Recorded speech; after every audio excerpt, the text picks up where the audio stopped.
could that be what she needs to, win prom queen at Club Handspring Rudy, is what I'm saying. Norbert's is having a sale on their Rainbow Rocker.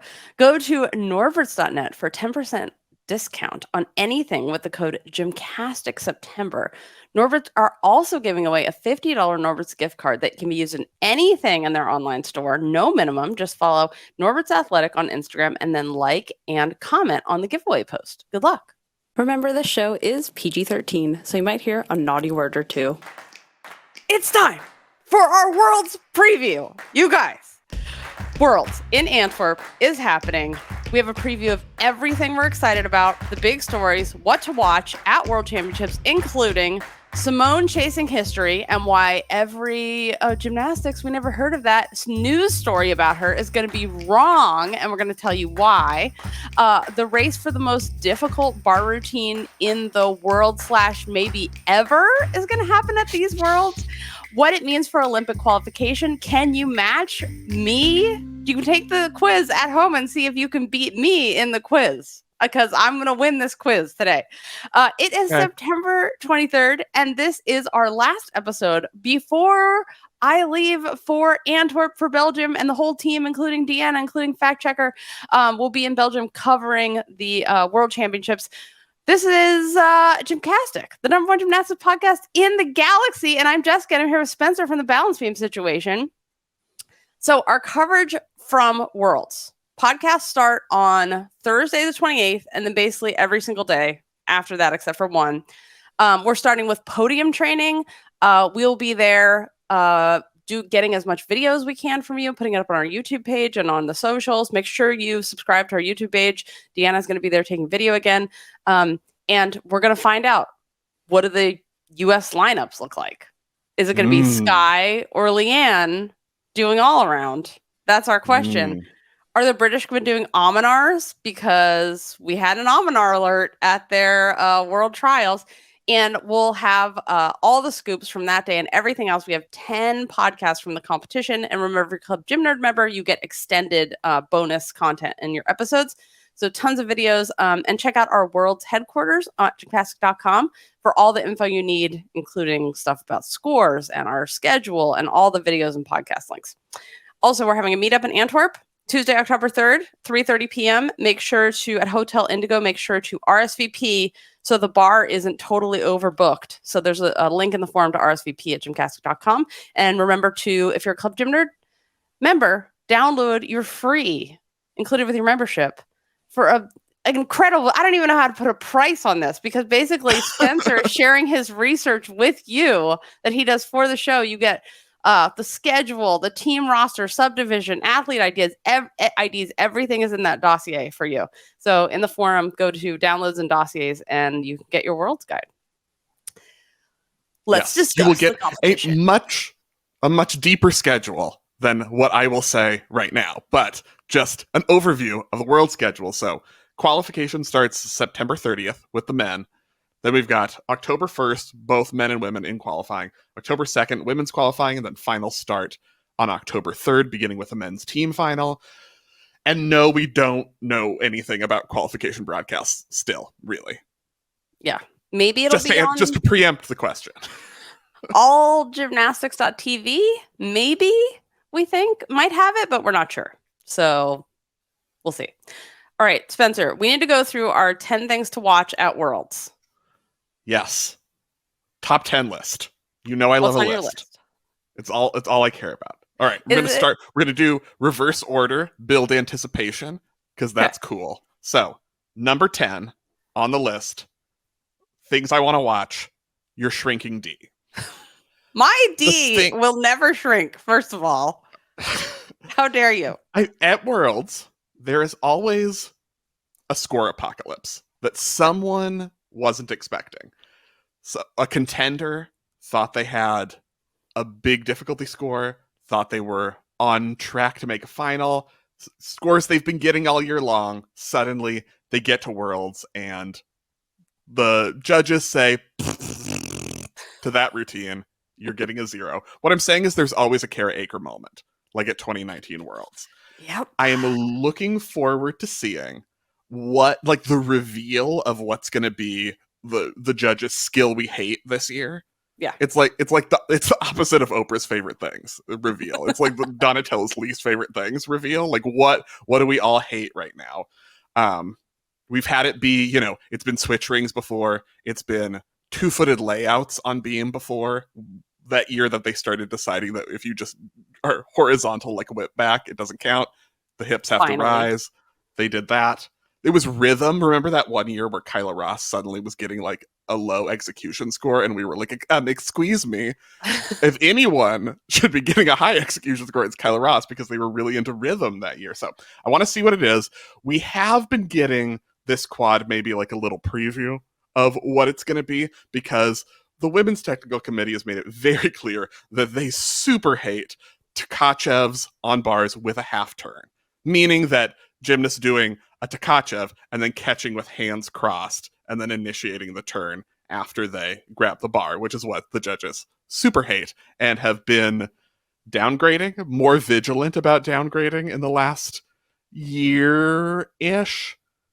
And I feel like if there's anything that's going to be a score apocalypse, because we still have a lot of people doing those elements, it's going to be that. The clue we've been giving is that the draft code, the draft rules for after the Paris Olympics, which are not official yet, but there's a draft, has downgraded all of those Tkachevs with half turns. They're like, we hate them. We don't want to see it. We don't want to hear about it. Stick it in the attic with your ugliest child. We're done with this.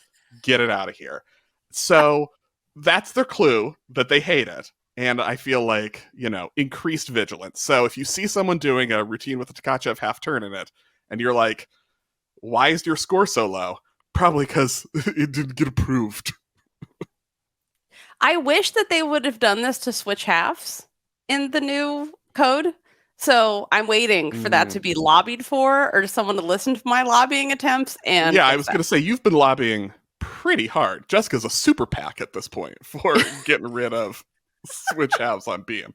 All right. We were a super PAC for Joss, and she made the world team. So I feel like this is she's working. The new Allie Raceman. We've established this.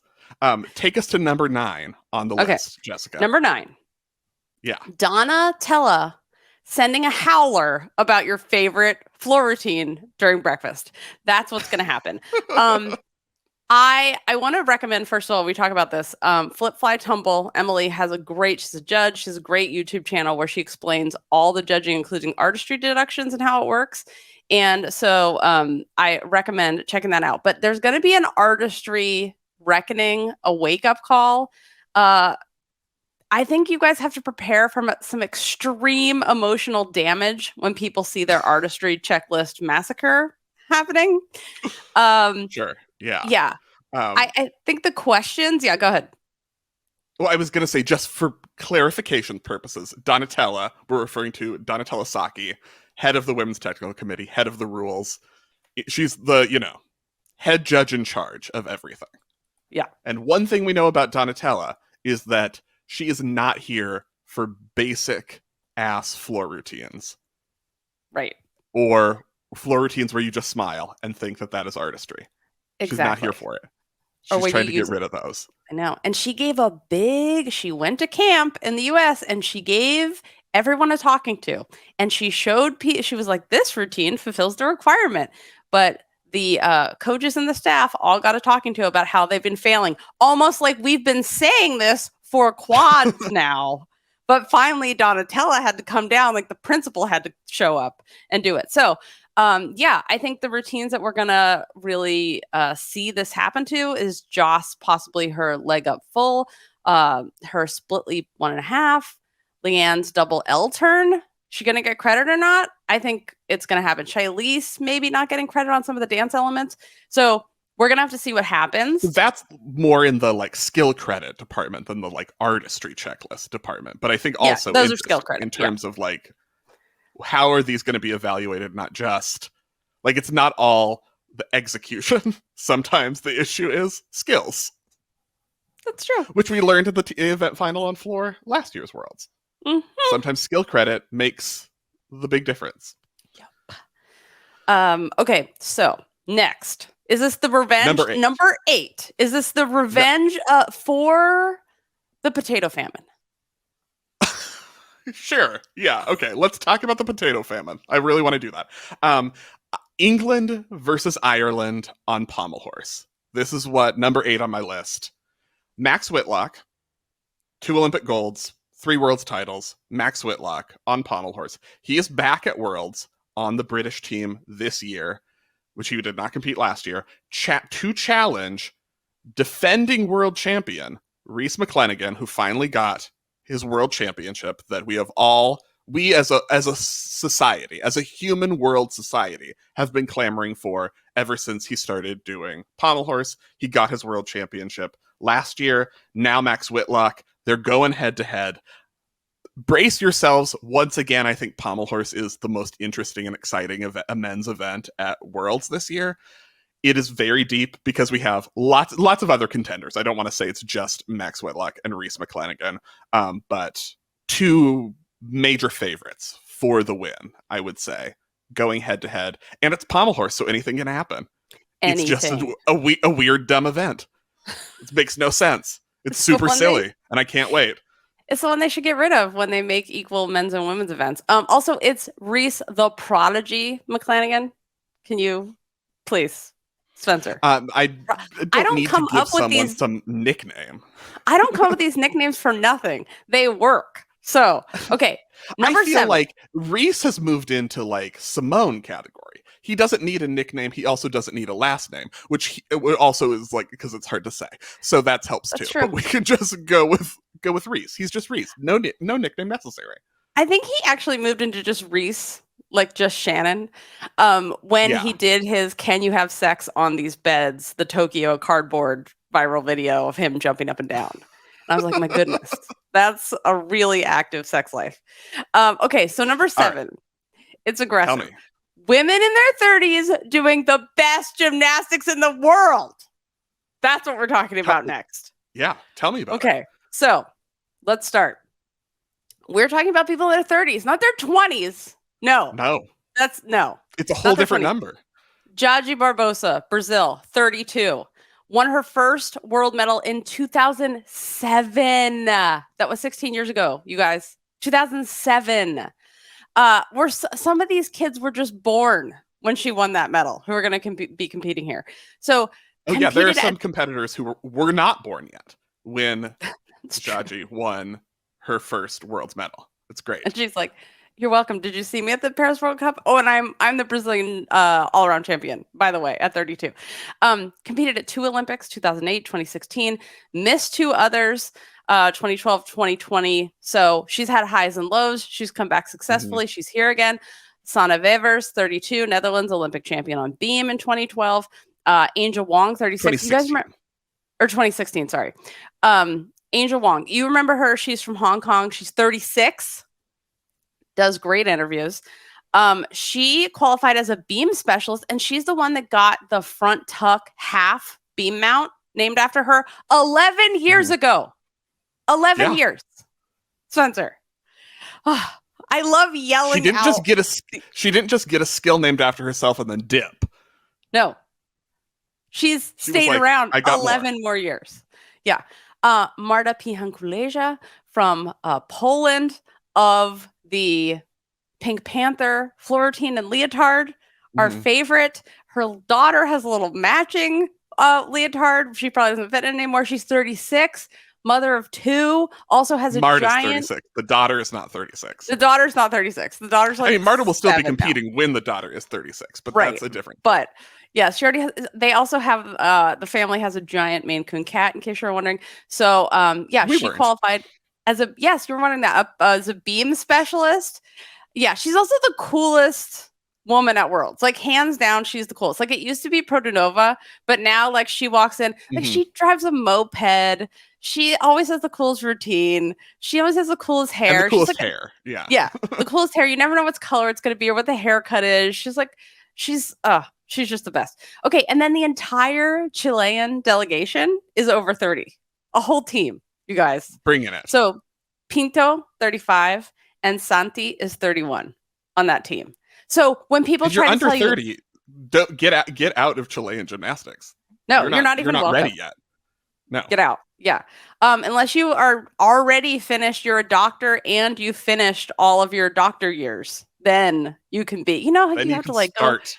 you can start being on their international elite squad. So like when some people are like, Simone, oh my God, how are you doing at this age? She's not even in the oldest group of women No. there.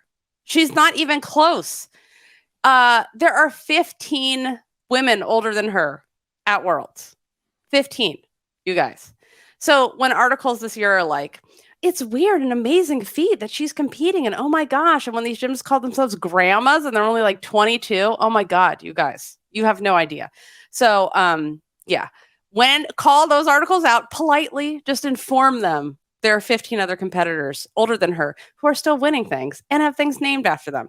So here's my question to end this, end number 7 here. Which is Okay. cooler, doing a Yurchenko double pike or being 26? I don't know. I think being 26 sounds pretty cool right about now. But yes, Being you take a double 35. pike. It's cooler. Neither. It's being 35. That's the answer. Okay, number 6, Spencer. Number 6, who says innovation is dead? There are 14 women in the field this year with eponymous skills, and it was gonna be a lot more because Nina Derval isn't here, Elizabeth Seitz isn't here, Becky Downey. It's technically an alternate on the British team, so we can throw her in. We can go to 15 because she's an alternate, right? Yeah. But it is a tremendous group of gymnasts who have skills named after themselves. A lot of them did so this year or last year. So there are still so many opportunities. It can sometimes feel like, we've had so many decades of innovation in gymnastics, people getting skills named after themselves. It can feel like, where else do you go? And they're proving there's still so many other places to go. We have Killian Namor getting the in-bar layout to Kachev, but then other things like Georgia Godwin getting the Weiler full. That's the Godwin now. Quiz question for you on this Ready? pop quiz. Who is the only athlete besides Simone at Worlds on the women's side who has more than one skill named after herself? No sights. Fen? No. Yeah, you got Fenton? it. You got Ha! Georgia. Yeah, because remember she has the Derwell Fenton from 2017, and then she got the Fenton, the Fenton alone last year. Yeah, she's got 2. Oh, excellent. See, I'm already winning quizzes. You're already winning the quizzes. You got it on you didn't actually, I'll say that was the first guess because you made some sounds but didn't commit to a name before you said Fenton. I said Fen. No, but you were like, before that you were like, but that didn't count as a guess. And then you said Fenton and that was it. Yeah, thank you. We're also seeing, one thing I'm really liking to see in a number of the big beam contenders is that we're not seeing cookie cutter routines, like the Chinese team in particular. I'm really happy to see originality or difference or a different look, and not just, we solved the problem of the easiest way to get the most connection bonus, which is smart. And there are a lot of top routines that are doing that. It's basically what Simone is doing on beam. Yep. A hugely difficult dismount. Otherwise, she's like, these are things I can do, and this is a smart routine. But we're seeing, like with Chu Chi-Yun of China doing her back handspring Arabian series, which is the kind of thing where I'm like, I would understand if she doesn't go for it at Worlds because it's so risky and you want to like hit and win things, but like also please go for it. Oh my God, that would be so cool, and it's so good. It was so good, and it would make me very happy. Also, Zhang Qingying doing her, everyone has their side jumps combination. She's like, no, I'll do the side jumps and also a back dive to hips in combination. You're going to do a split, like a straddle jump from the side. Cool story. I'm better than that. So that's really fun. So there is like some innovation to get excited about this year. Chi-Chi's that's my number 6. back handspring Arabian. If you guys have not watched it yet, it's the equivalent of like Jordan Burroughs or Sky Blakely's handspring fronts on beam. But it's a back handspring Arabian, like height and like sticking and not moving level. Speaking of, let's go to number 5. What was the first name that you said? I think you named a gymnast I've never heard of. Oh, did I say Chu Chi-Young and not No, Because no, that was fine. You said it was the level of someone and Sky Blakely, and I've literally never Jordan heard of the Burroughs. gymnast. Oh wait, Who's sorry, Jordan Jordan Bowers. Burroughs? Jordan Burroughs is a wrestler, Oh, also from okay. Nebraska, but Jordan Bowers is the gymnast. Got it. Sorry, like 7-time Got world it. champion. He's the one that won with I a broken ankle. Oh yeah. I should know at this point that you just said a wrong name, but my insecurities automatically led me to believe like there's a gymnast I haven't heard of. I'm a fraud. I'm a fraud. Get me off the show. I was like, who are you talking about? They're both amazing. And she hasn't done Got it. that at Oklahoma ever, which she should bring it back. But I mean, no pressure. They're winning everything, so I guess their strategy's fine. But okay, so speaking of tricky skills, let's talk about the tricky boys. So Okay. men's floor. Number 5. Number 5, the crazy ass skills that are being done. Jake Air Pirate Jarman, proving his nickname is the right nickname. He debuted his 3.5 twisting double layout. That's right. So a Biles, but with 3 twists before you land facing forward. He did it at the Paris World Cup. The Paris World Cup was amazing. And they had fire. Oh my God, I can't wait. I hope the Olympics are going to be exactly like the Paris World Cup. Because like after Tokyo, we need like so much pizzazz. So he's amazing and he's been amazing. And oh my God, a 3.5 double twisting layout. Okay. And then we have Kazuki, who is doing a 3.5 double twisting tuck, which is also named after himself. So he will be doing that as well. And I'm super excited about that. And I'm hoping for like all the crazes. That's another one where I'm like, don't worry about a medal, just do like everything you've ever put up a video of yourself weirdly training. That is the routine I would like. Yes, because Minami Kazuki of Japan, like his Instagram is just basically just your jaw drops open and it'll stay there the whole time. Just scroll. You're like, humanly possible? Is this CGI? No, it's Minami, as usual. He's nuts. Okay. The other, number 4. Number 4. What on number 4? Earth? I don't. Are you so? I don't excited? get it. I have an air horn sound now. I don't recognize and I don't respond. Disqualified. Number 4. Team Europe versus Team World. Women's team qualification for the Olympics. So, 12 team spots available overall at the Olympics. 3 were awarded last year at Worlds. So for the women, we have an already qualified group. That's the US, Great Britain, and Canada. I would say the next tier, I'm splitting everyone up into groups of 3 to make myself feel more comfortable. The next tier of teams, that will qualify, like even if they have a horrible meltdown, they'll qualify. I would say Brazil, Italy, China are in that group. Like, you have the routines. Even when you're injured, you have the routines. You're going to qualify. The next group of like should qualify teams, I would put France, Japan, and Netherlands. I'm a little more worried about the Netherlands because, and they give you stress. It's beautiful, it's wonderful, but like when Athora goes up on beam, it's glorious and you're also terrified, and that's part of the point. And also Sana, I'm like, Sana has great gymnastics. Like the hit percentage. Yeah. Her beam hit percentage is pretty good. Well, yeah. Bars less. But then we'll hit with all the things you need to make a finals. Yeah, I think bars is the thing, but they didn't take Elsa Gertz, which I'm not over yet. I don't understand. But anywho, Elsa Gertz. Yeah, I'm putting Netherlands, like, maybe they're not meltdown proof, but they really should qualify a team to the Olympics. So that's 9 of our 12 set. And then we have the bubble, Team World versus Team Europe, because we have the European teams that I think have the scores this year, but some of those scores I'm like, really?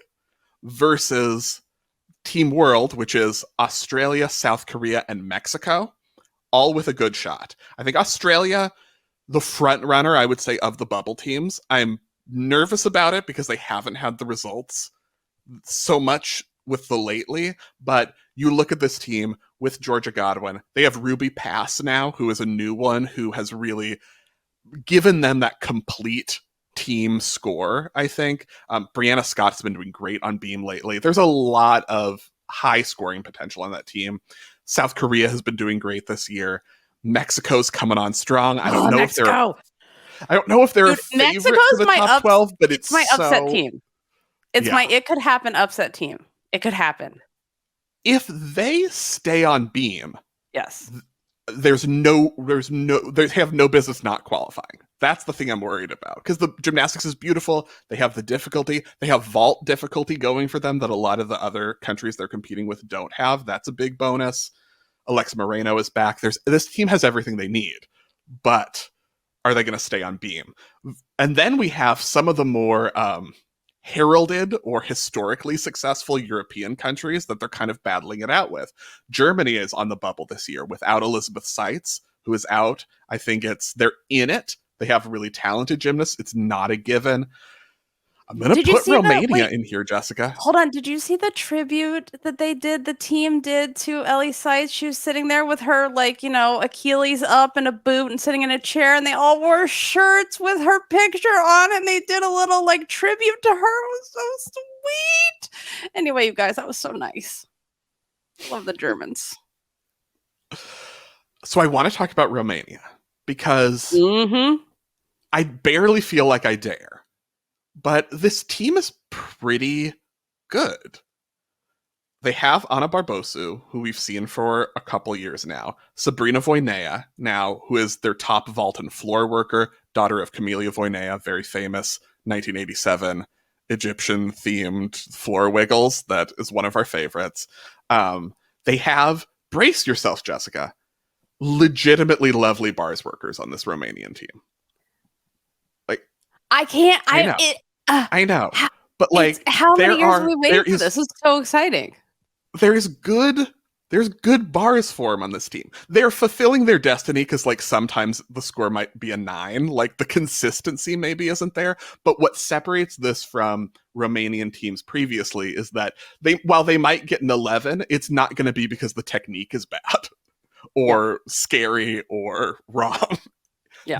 It's gonna be there are beautiful bars routines on this team. They have really made a change, and that makes me especially hope it comes through, because they're rewriting this group right now for Romania is rewriting their own national history with what their strengths and weaknesses are, which in a positives and negatives, because they're not they don't have the floor routines of many years past of Romania. They don't necessarily have the vaults, but the potential there. They have the geniuses behind making the Netherlands have routines that can use the code.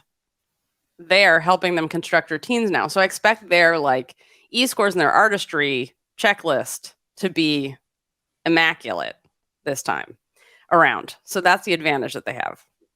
Yeah. And we'll see what happens. We've had a recent a breaking news today, I feel change in the hierarchy here, because Zsofia Kovacs from Hungary has had to withdraw with injury. And that it's still a good team for Hungary, but she's by far the best gymnast in the country, and they rely on her so much. And I feel that's maybe the door cracking open that this injured Belgian home team would need to. At this point, it would be an upset for Belgium to get one of those top 12 spots, because Nina Derval is not there, because Lisa Valen is not there, who is Lisa Valen, their best vaulter. Nina, obviously Nina. It's an untested team.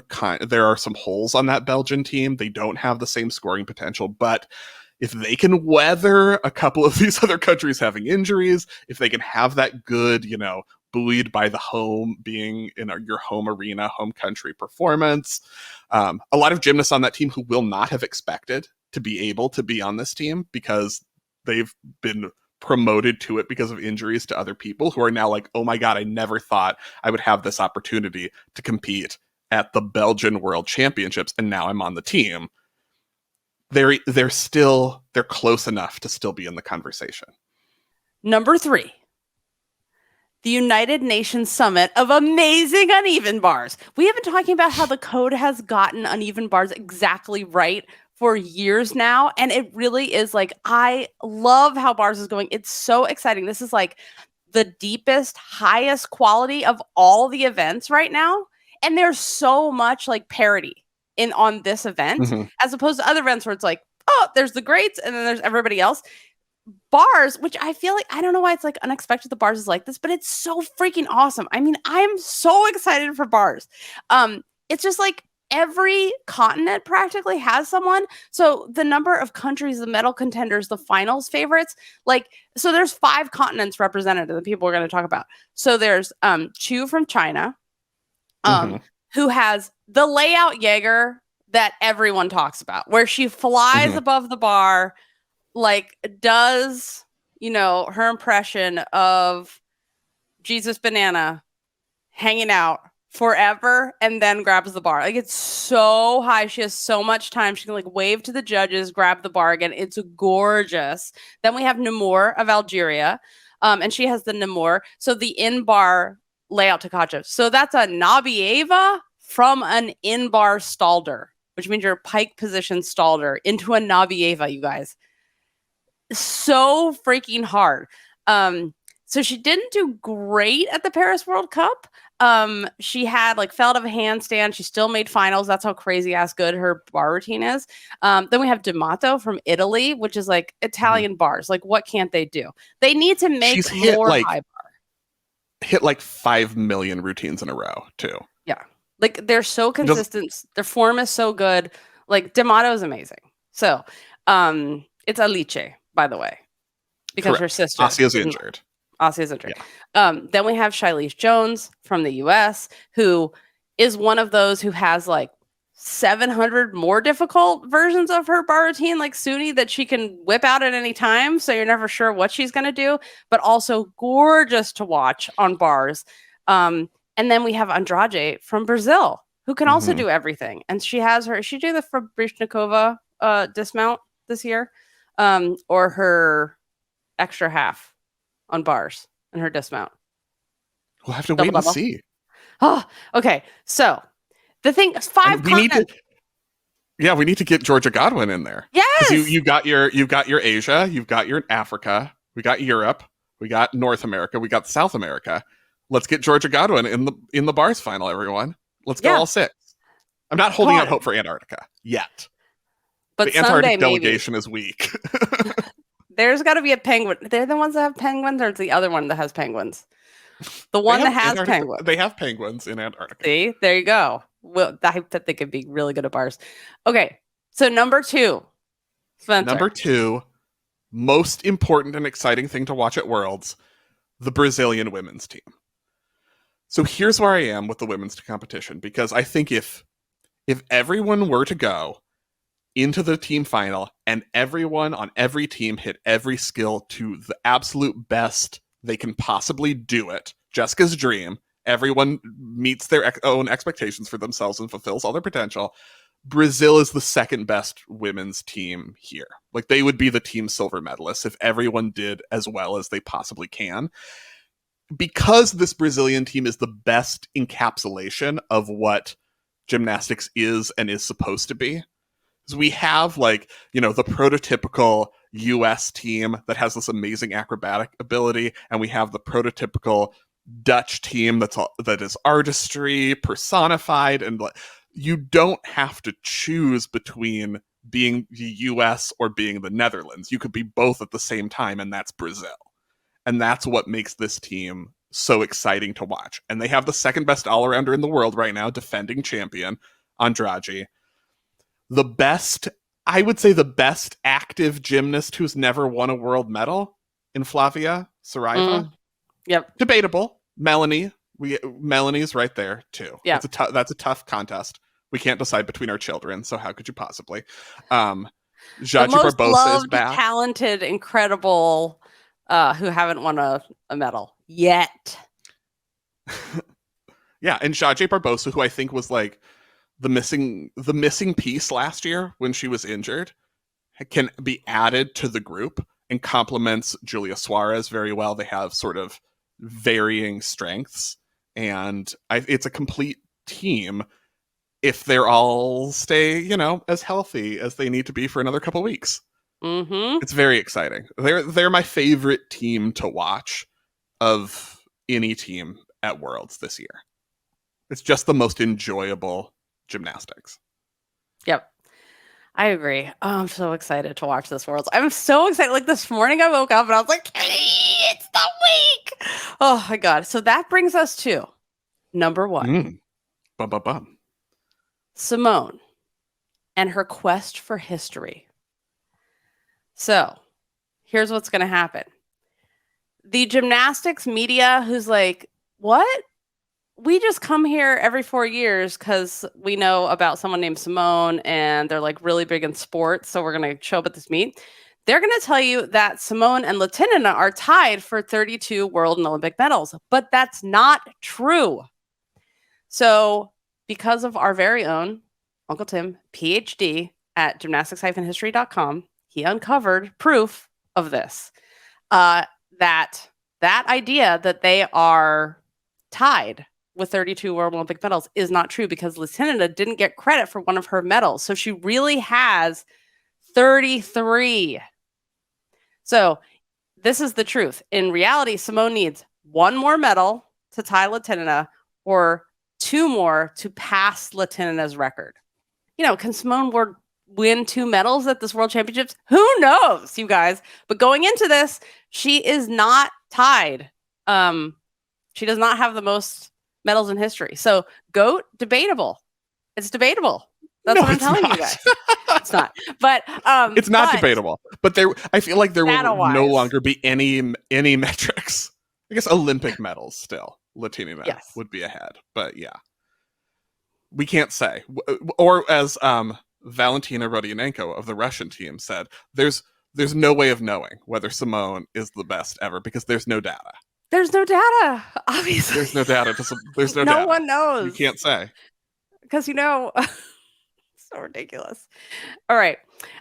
It is time for the most important segment of this show. And that is, you guys, Antwerp Worlds is an Olympic qualifier. This is an Olympic qualifier. So we will now be quizzing Olympic qualifier. The most important Olympic qualifier. The biggest one. Not just it is the biggest one. The. Because there's only one other way to qualify, but not necessarily. So this is it.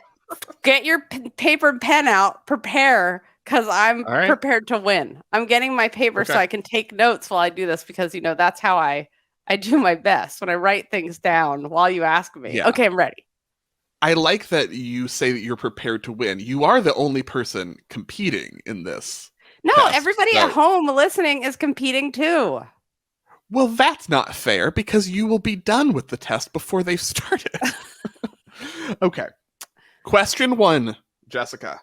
Yeah. On your Olympic qualification test. What phase of the competition at 2023 Worlds determines team qualification to the Olympics and why? Prelims.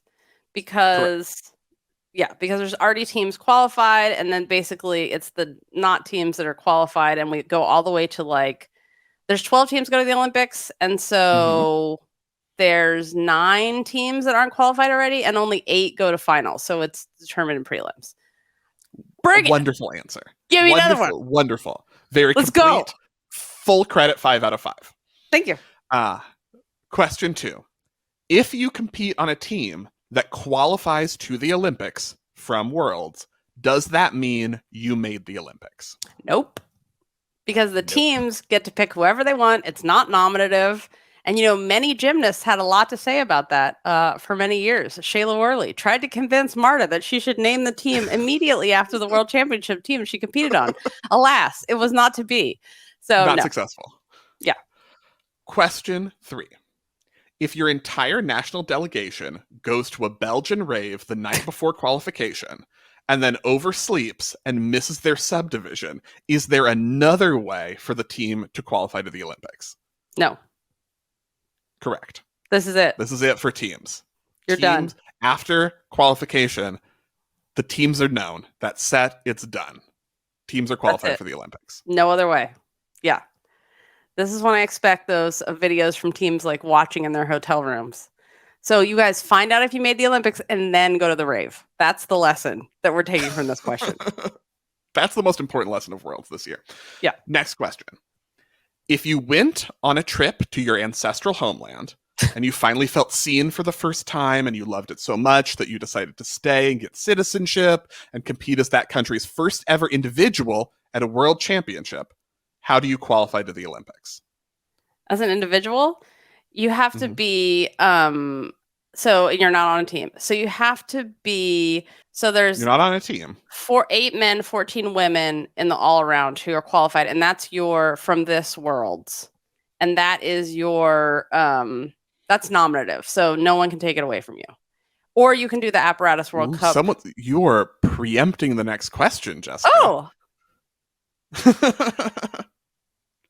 My next question was, what if your country's Secretary of Briefcases hates you and decides that instead he wants that individual Olympic spot to go to a drawing of Svetlana Horkina that he made? Could he do that? No, they can't do that. It's a nominative spot. But if for some reason it's your spot, so no one gets it. It would go to the person below you if you don't take it, right? Correct. It would go to you. You cannot replace it with if the individual spots you can't replace. Like the federation can't replace that with someone else from your country. Right. This is the Danusha Francis rule. Next question. What if you are an apparatus specialist and you don't make your event final because your coach was telling you what skills to do in the middle of the routine and then you got deducted for it? Can you still qualify to the Olympics? So you're an individual and you didn't make it from Worlds. And you didn't make it via you didn't make the event final. Can you still qualify to the Olympics from this competition? Not unless you're in the top 14 all around for women. Incorrect. Oh, there is one apparatus spot for each apparatus available to qualify. Okay, yeah. You don't have to win. You can win or you can be second. You just have to be the top athlete who isn't qualified from another way. So if you finish 20th on bars, but everyone 1 through 19 is on a qualified team or qualified through the all-around, you're the bars qualifier because you are the top finishing eligible athlete. Right. So if like Shilese wins bars, but she's already on a qualified team, the U.S. is already qualified. Correct. And the next person is Namor, she gets the Olympic spot. She gets the Olympic spot, right. And she can still do unless she already qualified in the all-around, which she might. Right. That could happen too. Got it. Final question. Okay. Also about apparatus specialists. If you're a beam specialist and you decide to protest climate change as your beam routine and glue your feet to the underside of the beam and you get a 0, what individual qualification pathways remain for you to make the Olympics after Worlds? So you have to do the Apparatus World Cup series, and you have to be the top 2 in each apparatus after the series is over qualify to Paris. Correct. Yeah. And then there's the all-around continental spot for the beam feet gluer. That's the only route. Also, why the underside of the beam? Why not the top of the beam? When you want to be seen, you just want to have your feet stuck to the bottom? It's the more dramatic photograph. Because if you just glue your feet to the top of the beam, it's not an interesting photograph because it's just going to look like you're doing a beam routine. Yeah. So for the press attention, you have to make it look weird. So I thought glue to the underside. That's the logic there. I would recommend doing this in like ski boots and then gluing the boots to the underside of the beam because you won't damage the beam. That's very easy for security to remove you. That's true, but how are you going to glue your own skin? That seems dangerous. It happened at the tennis. It was skin? He didn't have shoes on? No. They could have just gotten him out of his shoes then. I thought he was wearing shoes, but they were like, he was like booted in or something. Oh, I think it was straight skin to concrete. Oh my God. Okay, well, with that news, wow. Okay, so that news, I feel like you got a solid like 6 out of 7. I only missed 1. Yeah, 6 out of 7. That's what that means. Yeah.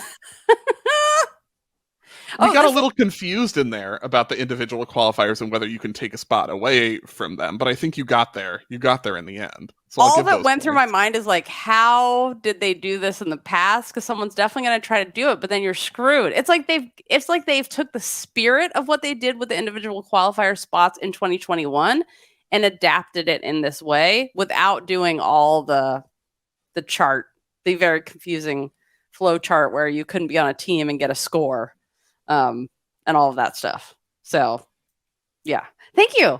That was a very good. That was real world situations. Yeah. Yeah. I Yeah. mean, all of that has happened. It's like So, make it or break it. right. So this is a good time to remind everyone that if there's like a weird scenario that you want us to talk about for a Yeah, we whole love them. entire episode, as long as it's tangentially gymnastics related, like it can't just be like talk about my cat for an hour. We are giving away an That's what entire behind the scenes is. We already do that episode, and it's called Behind the Scenes. I hardly ever talk about my cat on there. We are giving away an entire commissioned episode. You can't buy these. They're not for sale anymore. This is the only way to get one. So if you're an active member, you have to be an active member. So log into your membership, gymcastic.com, make sure you're active. And then when you're making sure you're active, you can download your dossier while you're in there for Worlds, and get all the World Insider information. This will also make sure you get all our bonus content, extended content from Worlds, those 10 episodes coming up, and everything we just did at World Trials from Texas. So yeah, this is the only way to get one of those, and you can tell us what to talk about, any weird scenario, like how many people have visited their homeland, gone to a rave, and then missed a meet the next day, because that's happened too. Yeah. So last year's winner actually got her Club Gym Nerd membership as a gift, and then she won. So if you guys are looking for an amazing gift for someone, now might be the time. And then That was a year ago? Yeah, I know. That was a year ago. I would have said 4 months. Or did we do it during NCAAs? Drawing. But either way, anyway, yeah. So we'll randomly pick a winner in October, and you can get a whole commissioned episode. So good luck, everybody. We'll be right back after this. Some people just like to give us no strings attached money. They don't want to bother with joining Club Gym Nerd, and so they just donate. You can find our donate button for a no strings attached donation at the bottom of the club page at gymcastic.com/club. Club Gym Nerd, you get discounts and first dibs on live show tickets, an extra whole podcast every week, athlete dossiers for major competitions, code guides, options to commission your own segments. It also makes a great gift. Check it out at gymcastic.com at the Join the Club tab. Shall we discuss the women's finals frontrunners? Who we think are going to make it to finals, what the competition is. I think... Can't wait. We talked a lot about the U.S. team in our episodes from the U.S. team trials. And obviously, you know, Kalia Lincoln should be on the team because she's makes the highest scoring team.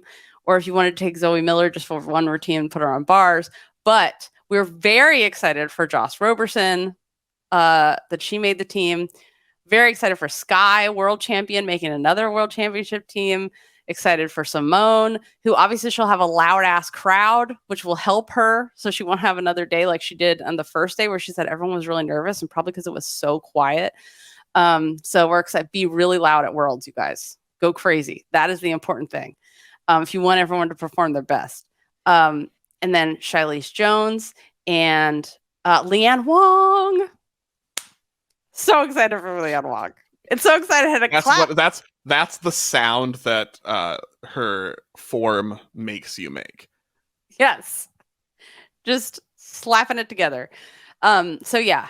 And I think Leanne's going to start every event, but we'll see. That's what I would do. You're like, who's consistent and has perfect form and is super consistent? Oh, Leanne Wong. Okay, you're up. Table setting. So they're probably favored a little bit to win, maybe. Yeah, I have it at 7 points right now.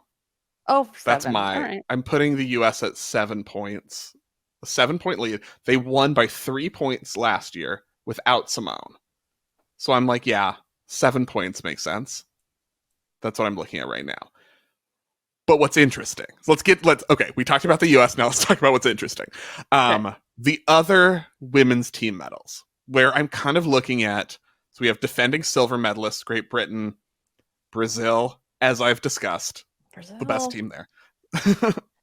China in this, Italy somehow, even though the entire team is injured and withdrew, still in this for medals. I think that like the key wise for each major medal contender, because I think it's interesting. Great Britain doesn't necessarily have the scores this year, and the scores from their final world trials were not great. Although I don't know if you can judge just on that, because various people had different things writing on them.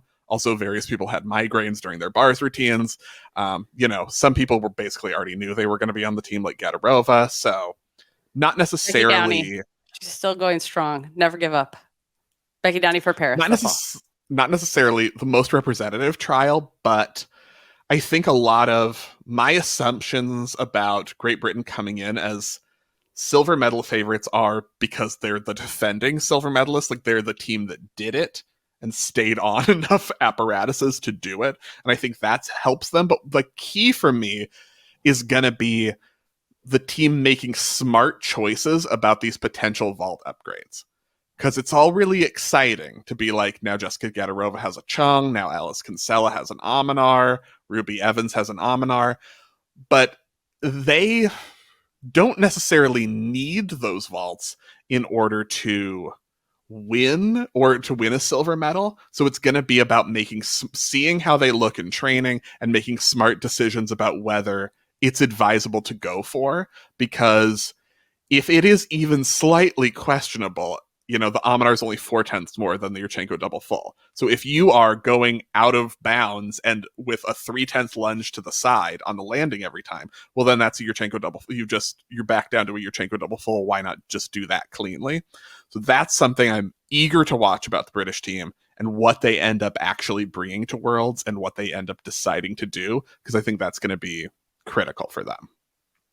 And we're going to call them what did I decide we're calling them? The something of Amanars now. Even though it's Kinsella, this just has the Amanar. Also, Kinsella's first Worlds was like 2017, and she's just getting better. You were going to say her first Worlds was like 20 years ago. No, it was 2017. I'm just really, really happy for her. I don't know. I'll think of something, you guys, something British and Amanari that rhyme. We were saying, because the United States of Amanar was a thing, so we were saying United Kingdom of Amanar. Yeah, that's okay. United Kingdom of Amanar. Yeah, I'll be okay with that. I'll let it go. It's fine. On the Brazil front, for a team medal, for me, the whole thing is like, can you keep Flavia Saraiva and Rebecca Andrade healthy through an entire world championship?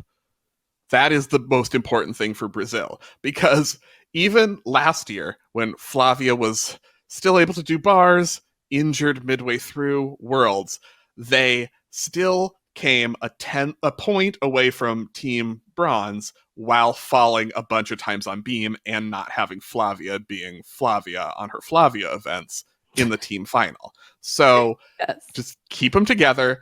Andrade hasn't done floor yet this year, which is great. Wait for it.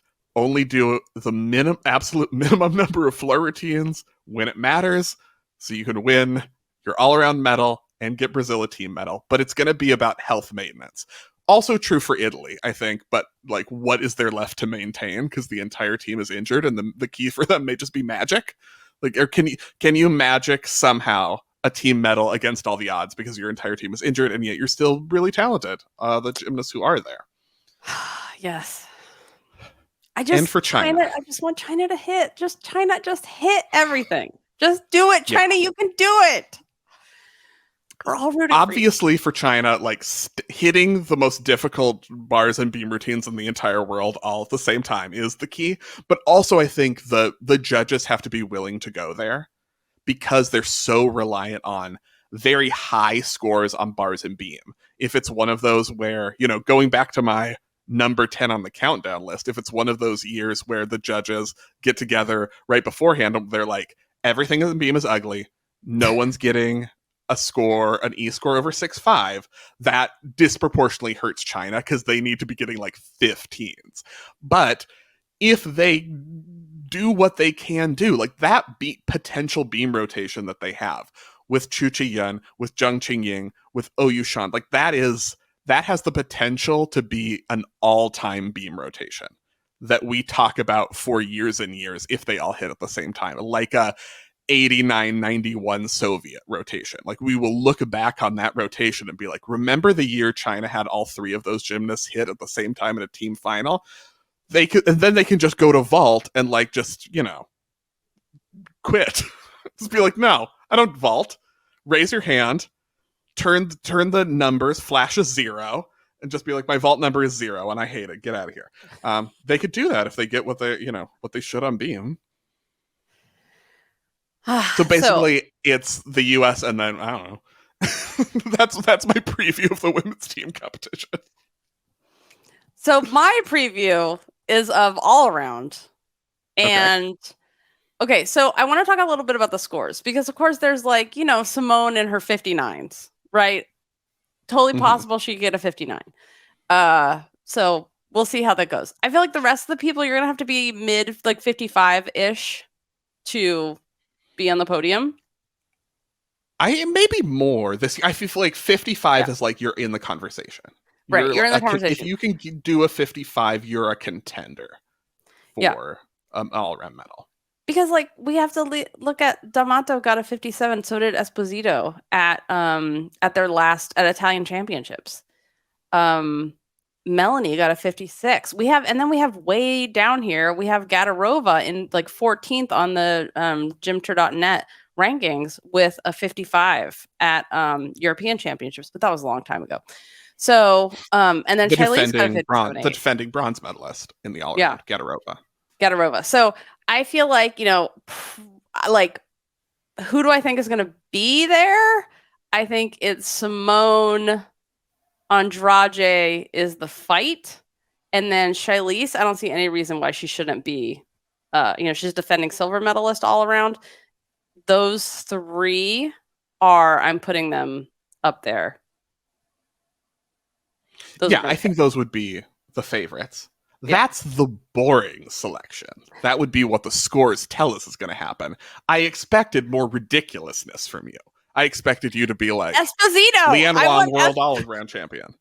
Esposito is who I want to win. That's who I want. Yeah, that'd be a good one. Love her so much. But yes, the disruptors, the hackers, who's going to do something super, super surprising? I mean, I would love if there's like finally someone like Chu who's gonna, get all the 15s and hit everything from China and make it and be like, hello, welcome to the podium. Remember? But I don't know. And then we have, Jessica Gadarova. Who's going to get 2 per country out of the US all around? Well, if we say that we think Biles, Jones, and Wang will get the chance rather than Blakely because she won't go on floor in qualification, then the favorites to get through would be Biles and Jones, and then Wang would be 2 per country. But, within a fall. So, like, someone has a bad beam day, that's a disruptor, Yeah. The 2 per country there. D'Amato? Alice D'Amato, Italy? That's totally possible. Totally possible. That could happen. Who else is on your list? I mean, I would say like Ellie Black is always there. She's never on the rankings heading in. She never has that maximum score, but she goes in and she hits. And she's like, how many different, times has she been top 5? Just because she comes in. Melanie, you mentioned her on the list with that 56 she got. She has the composition absolutely to medal. She has the skills across the 4 events, the difficulty across the 4 events. She can get up there too. I would say she's, top 5 plus favorite. Yep. I mean, I guess my other outliers, not total outliers, but Alice Kinsella, you never know. with Alec Kinsella keeps getting better. And then Georgia Godwin. Georgia Godwin, yeah. Georgia That would Godwin. be fun. She's another one that gets better and better. And then maybe she can get into the bar final. We'll have all the continents. Except we'll have the continents. The most important thing that I think if nothing, you take nothing else from this episode. The most important thing is representation of continents in the bars final. So for vault, what score do you think you're going to have to get? Like, is it mid to high 14s to be in the final? Medal? Oh, to be in the final, I think it's lower. If you can average a 14 between your two vaults, you're a contender. 14-0. Yeah, because there aren't that many people who are going to be able to average that with their two vaults. Like, obviously, we've got Simone, the front runner. Yurchenko, like, if she could do the Yurchenko double pike she did at the selection event and just be like, I'm going to sit this down and do that with her Chung, and she could still win the vault title. Joss Robertson is there. Did you think it was really interesting that she talked about in our interview with her that's up on YouTube right now? We can link it in the show notes. She said that, yeah, she totally was thinking about the Amanar. I was like, why don't we do the Amanar? Like, I can just train it. And Laurent was like, no, the double pike is the backup vault. That's the backup vault. And she was just like, I mean, I can do it. I was like, of course. The Simone's double pike is the backup vault? That's what Laurent said. That's what she said in the interview. So, yeah. I was very surprised. I thought the Chung was the backup, but that's not what she said. So, yeah, apparently, like she always could, because she's been doing an Amanar since she was like 12. So, of course, she can just whip that out at any time. But anywho. So anyway, yeah, Simone's the vault favorite. Joss Robertson is there with the Chung and the Yurchenko double full. She has the difficulty to step up ahead of most of the other contenders. I think what's most interesting to me in this final is the medal race among Club Handspring Rudy, where we have a lot of similar contenders. So we have Yo So-jong, Olympic medalist. She has the handspring front double full named after herself. We haven't seen that in a while, but she has, she's comfortable with the handspring Rudy. Colleen Devillard of France won the bronze last year with hers and a Yurchenko double full. Alexa Moreno, fourth at the Olympics, vault medalist in 2018. She's my one that I'm really watching because we've had kind of a difficulty shift because at the Olympics, Yo was the one who had the 2/10 difficulty advantage on Alexa Moreno. Yo finished third and Moreno finished fourth. Mm-hmm. Yo had the 2/10 in difficulty. Now it's Moreno who has the 2/10 in difficulty because her second vault is a Suk double full instead of a Yurchenko double full. She has just that little bit more in difficulty. And so could that be what she needs to, win prom queen at Club Handspring Rudy? Is what I'm saying. That's what Club Handspring Rudy is my favorite thing ever. Oh my god! Yeah, so I would love to see her do well. As we know on vault, it's the least deep of the finals in the women's competition because not a lot of people have two difficult vaults still and are coming into this competition with two difficult vaults. Which, by the way, Leanne Wong can do two vaults as well, and we could have a two per country US situation on vault, which would be the dream after all the years of being like, is anyone going to do two vaults? And finally, everybody's doing Sky. Two vaults. Put Sky up, do two vaults. What if the whole lineup did? Like Shilese won't do two vaults though, and she's gonna vault in qualification. Yeah, she could. Yeah. She could just do a full. 1-800 Sarah Korngold. We need Shilese to do a second vault so that the entire U.S. vault lineup in qualification will do two vaults. What's her? What? She couldn't do a Yurchenko full and a Yurchenko double full. That one doesn't count because it's not two different families. Correct. So she'd have to do. She could probably just whip out a handspring Branny or something. Who knows? She probably isn't in a handspring and what? Who knows? You think she's never played around with a round off half on? She could do a round. Well, probably, but I mean, she can do anything, obviously. But also, when is Sky not just gonna twist that half on Branny? The Lopez, the half that you obviously want to be a Chung. Oh my god, it's so good. She would be the highest E-scored Chunger ever. That's what we're calling people do Chung. More than Simone? Club Chung. More than Simone. Yes. because she has I more mean, amplitude and it's better form. lovely. I Simone, don't think cross feet. Yeah, for 1/10. I'm just saying. I would like to see I the showdown. Sky Of versus all the Simone. ridiculous things you have said, this Chungers. is toward the top of the list. I really want Alexa Moreno to make the vault podium again because I just love her. Yeah. And I want the Mexican team to do so well because they are just such a that team just has something. They have a spirit. Mhm. They're like the Missouri college team of like joyfulness in their gymnastics of the international teams. Like if Nola Matthews was an international team, it would be the Mexican team, Mexican women's team. But yeah. Okay, so let's discuss bars. So we talked about it a little bit because it's the best one. Yeah, it's the best, most competitive non-penguin yet event. It's the biggest unknown of all the women's golds because Simone's not going to win gold. I mean, that's the basic thing, is that it's the biggest question mark, which makes it exciting. So I'm thinking you need around a 15 or a very high 14 to be on the podium. Like a 14.9. At least the way people have been scoring this year.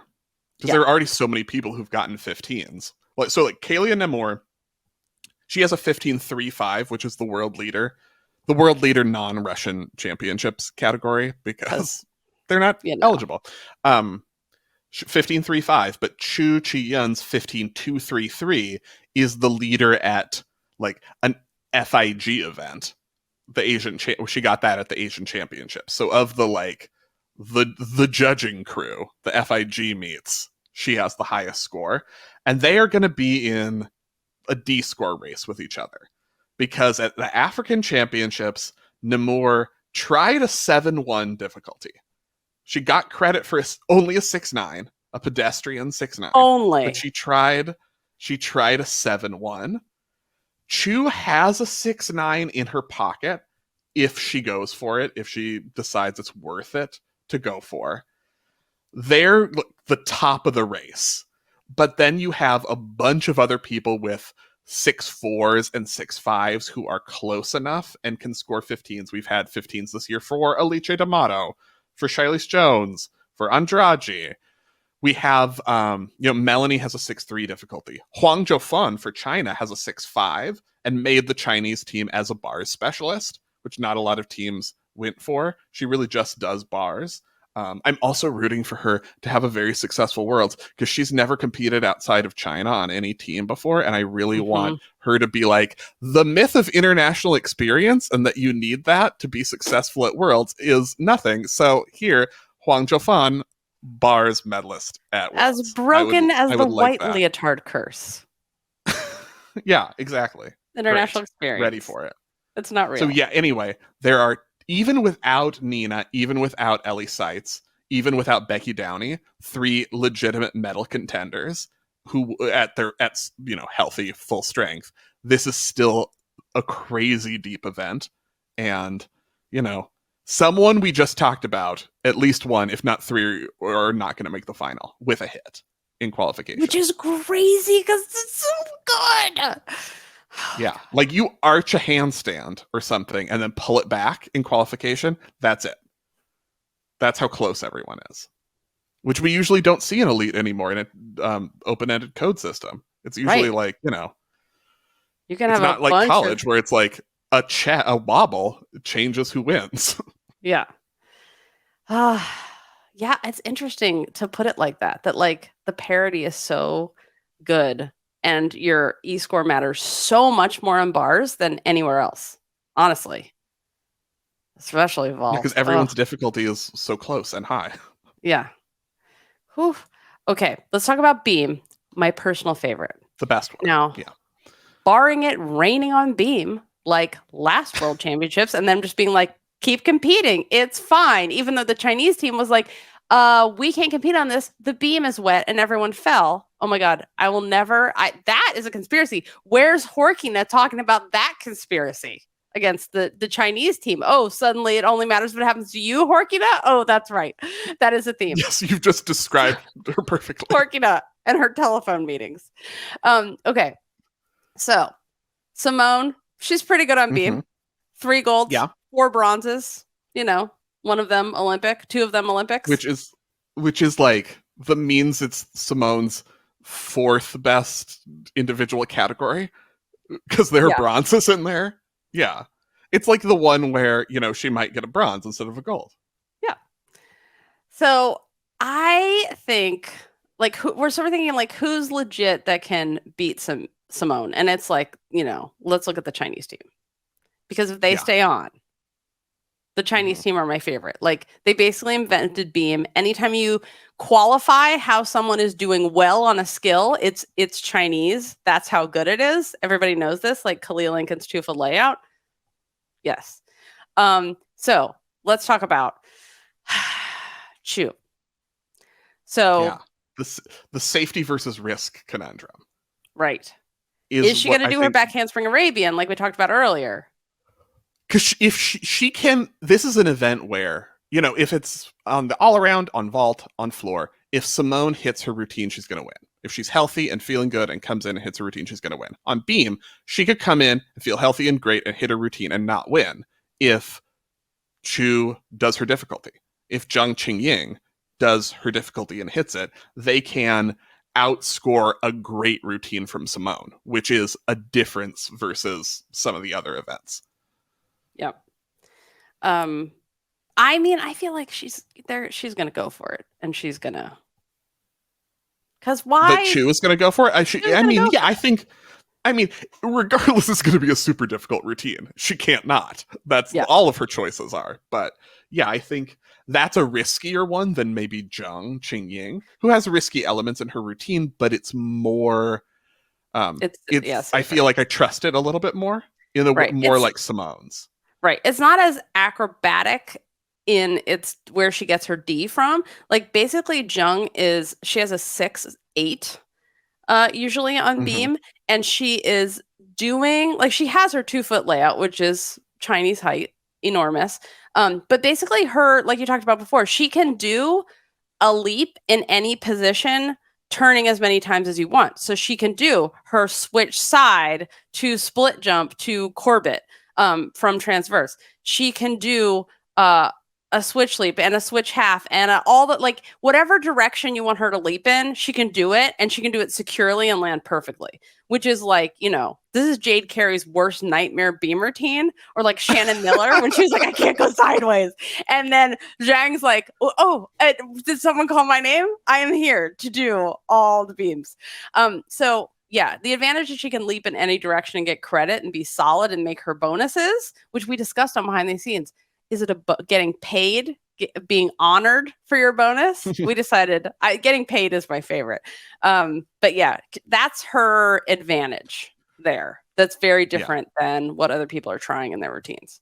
Who else what's exciting about this conversation that we're having is that we haven't mentioned winners on beam before, like Sana Wavers, always there. Olympic champion. Yeah. She's always there if she gets her combinations, basically. Yep. She's going to be right there. Ashikawa of Japan made it back to the Japanese team because remember, she was the alternate on the team last year, and then Jessica burned down several villages about it. And now Ashikawa is back on the team and leading the way on beam. That's what she's there for. Although Miyata is also on that team, bronze medalist last year, also a big contender. Japan, smart beam composition. We have seen year after year now in this code that routine composition, not going for crazy, going for combinations, smooth, solid things you can do, it works. We have some other, maybe like Sky Blakely, also Sky right Blakely there. So good on beam, so solid, so consistent. No bows in her hair, no water on the beam, side aerial. Yeah, we're gonna get rid of all of that stuff. It's gonna be fine. Right. Shiley Jones has been getting 14s in the US. Mm-hmm. We'll see. It's a riskier routine, but we've got some interesting 2 per country conversations there, because if Simone or Sky are a little wobbly in qualification, Shiley's could get there. Same for China. If Chu or Zhang have even a little bit of an issue, Oyu Shan is amazing on beam. Can't outscore them even with a regular hit. I think she's a little bit lower if they all do perfectly, but it's, still they could go to, top three of top four, three of the top four in qualification very easily. She could be like third or fourth and get two per country down to the final, but she's right there. And then, but it's beam. So it never works out that everyone you think is going to make the final does. And then there's a situation where your trustees like Ellie Black or Georgia Godwin are like, step aside. Yeah, you can do your back handspring Arabians all you want. I've been here. I've done this. You trust me in a fire. If Jessica burns down the village, who am I looking for? Ellie Black and Georgia Godwin. Take me to safety. So, they could always be, they're always going to be there as contenders. This Australian team can be really good on beam because Brianna Scott has been nailing it lately with her 2-footed layout. Basically what I'm saying is, Australia, you better find a way. Do it. You better find a way to make it as a team. Okay, let's talk about floor because Simone, obviously, that's number one. Yes. How is her artistry checklist, though? I can see an 8/10 going away real quick. I know it won't matter, but literally doesn't matter. But I just want to point that out. I mean, it is nice to have a routine that's so much, your D is so gigantic that you don't have to worry about your 8/10 of artistry. She's just like, oh, phone it in with the dance. It's fine. Yes, but the thing I will say is that, yes, Simone is going to have the highest D score on floor and has the most difficult tumbling, obviously. But this is a year that gives her the opportunity to show that it's never just been about difficulty. Like, she has the most difficulty, but the idea that Simone wins because she has the most difficulty, I think, is reductive.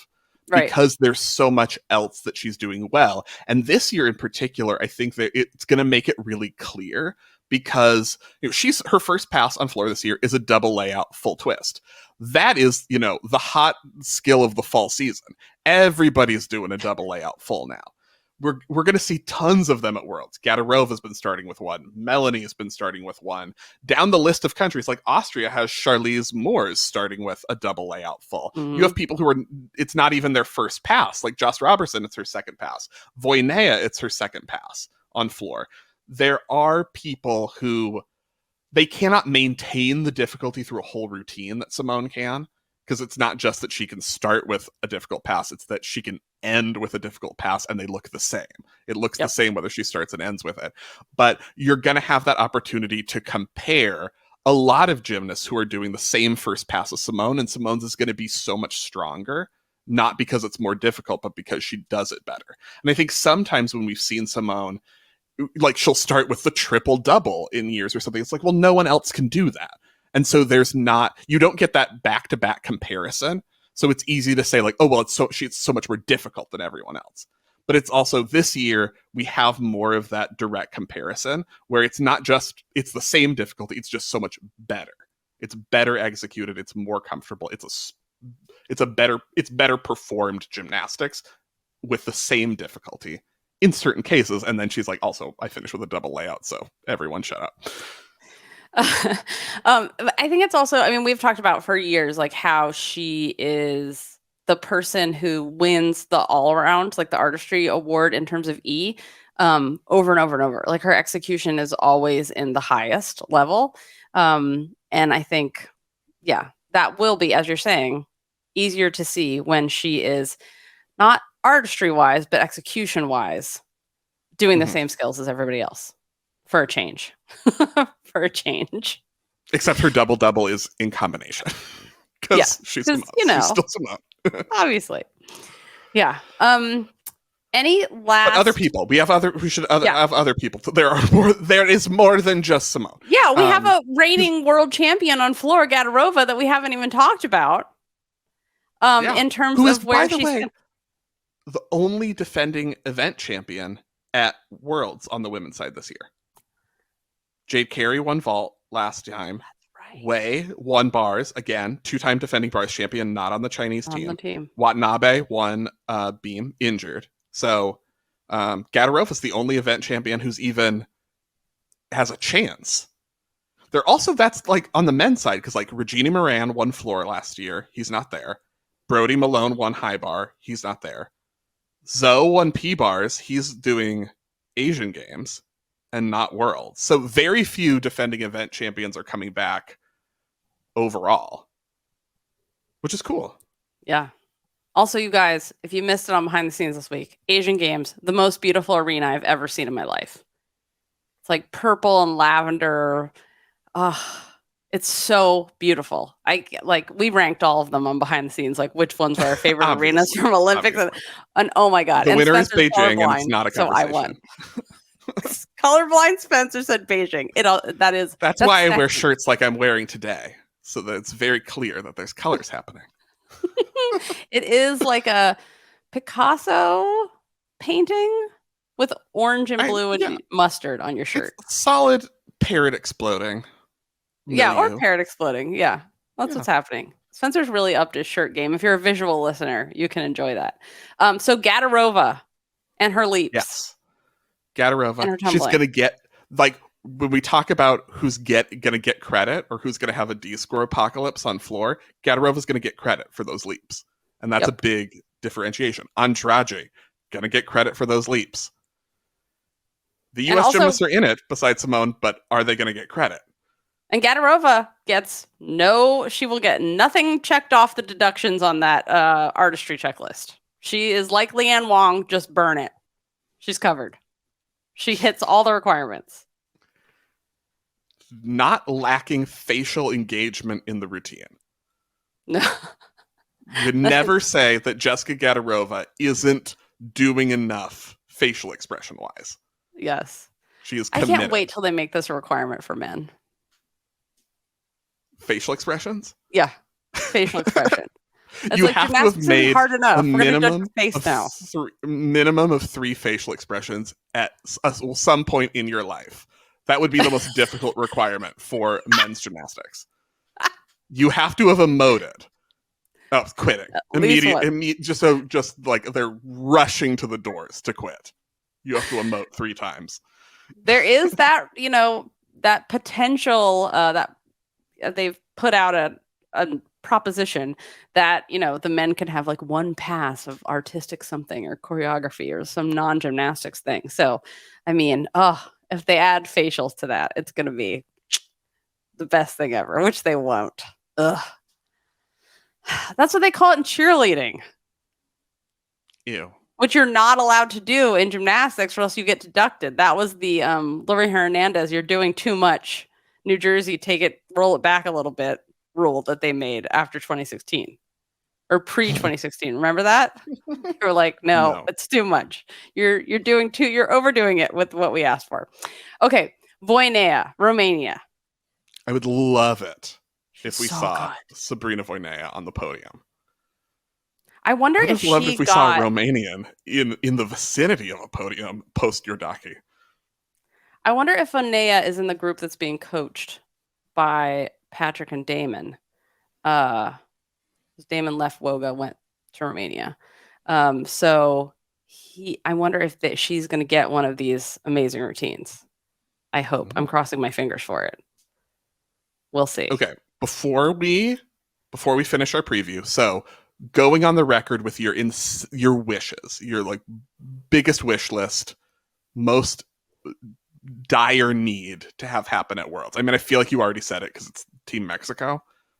Yeah. I need Marta Pianculeja to just be on the podium or to beam final. That would be fine with me.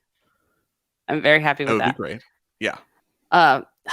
For Voinea to just have a really successful meet. I just want her to be happy and proud and feel good. For me, it's item 1 is I need a Flavia medal. Oh, yes. It could be team, it can be individual, I don't care, but it needs to happen. Like, we need to end this travesty that Flavia doesn't have a Worlds medal. Flavia beam medal is what I wrote. And so that I don't have to say this in every single preview. Yeah. Because every Worlds and Olympics we do a preview, I'm like, Flavia needs a medal. It's still true. Let's make me end saying this. Can you imagine if Shilese or Andrade win all around and not Simone? It's possible. I don't want to imagine it because then that means something went wrong for Simone. Yeah, I don't want anything to go wrong for Simone either. Like, I want everyone to have their best meet. I'm just like imagining like the most crazy dramatic thing that could happen besides there being rain on the beam. Like Never if getting over that. Simone's like, you know what? I'm gonna get ready for Paris. I'm good, but like I'll take a pass on the all around final here. That's the situation And she you could want. Where just she's do like, I'm the apparatus. willingly, knowingly saying I'm gonna take a break today. Yeah. That could, I mean, that won't happen. You really want your Shiley's all around gold. I really do. But I also want everyone to have the best experience and do their best gymnastics. So yeah, but that's boring. Any Chinese beam medal, just at all, anyone. Their coach can just go stand up there and like take it from someone. Please let them get a beam medal. Or also, Italy. You guys, I have so many. I mean, Namor, I would really like to see her. Yeah, I've really opened a can of worms here for what you want to have happen. Now I'm just going to keep going. What do I want? Everything. Everyone to be happy. I want the world. Mexico qualify for the Olympics. Everyone feel good about themselves. Happy, joy. For everyone to acknowledge that Simone, that Latinida actually has the most, the highest medal record still. And some other big news outlet picked up on Uncle Tim's work. I'll put the link in the show notes again for all those news outlets are listening again to prep for themselves so you guys can see the research and the documents, literally the documents for yourself. Okay, so we remember to keep an eye out for our updated US power rankings and the world power rankings. We're starting now. RSVP for the meetup at Worlds. It's in the forum. Download your Worlds guide with the schedule, team roster, subdivisions, athlete IDs, all of that is in there. That's also in the forum under downloads and dossiers. That's free for our Club Gym Nerd members. Make sure you're an active Club Gym Nerd member so you can win the giveaway, the full commission episode giveaway. You get to tell us what to talk about. You'd be like Spencer, talk about Amy Chow's bars for an hour and a half. Also, don't forget to subscribe to our YouTube channel. Follow us on the socials. YouTube especially, because that's where all the videos go. Everything goes up on the YouTubes. So follow that. So many videos coming because Deanna is joining the team again and doing video from Worlds. Thank you so much to all of our existing and new and our Club Gym members who've been with us for years and years and years, because you guys are making this World's trip to Belgium possible, to Paris next year, maybe Brazil in 2025. We heard a rumor about that. So thank you all so much. You make this possible, and we'll see you on Thursday from Worlds after podium training. So thank you so much for listening. Remember to take off on gay, split on rights, and we'll see you on Thursday. Thanks for listening.